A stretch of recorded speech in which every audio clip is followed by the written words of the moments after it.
So ladies and gentlemen, દીપ પ્રગટાયા પછી તમને સૌને ખૂબ ખૂબ ધન્યવાદ અહીંયા આવીને દીપ પ્રગટાવવા માટે અને બધાના આશીર્વાદથી આપણે એ પ્રોગ્રામ શરૂ કરવાના છે.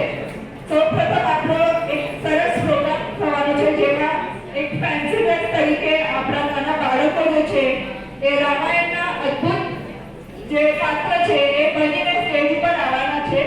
તો વિનંતી છે તમને બધાને કે તમે એમને એન્કરેજ કરો, ચીયર અપ કરો અને એમને મોટિવેટ કરો એટલે એ સ્ટેજ પર આવીને આપણને બધાને એન્ટરટેન કરે અને એમાં એ લોકોનું એક રામાયણનું સરસ ગીત પણ ગાવાનું છે. તો આઈ રિક્વેસ્ટ સ્ટેજ ઉપર જે રામાયણના કેરેક્ટર્સ બનીને જે બાળકો આવવાના છે, વિયોગ, નિરાયા, માયરા એન્ડ વિવાન. તો લેડીઝ એન્ડ જેન્ટલમેન, જોરદાર તાળીઓ આ બાળકો માટે please welcome Viyog, Niraya, Myra and Vivaan.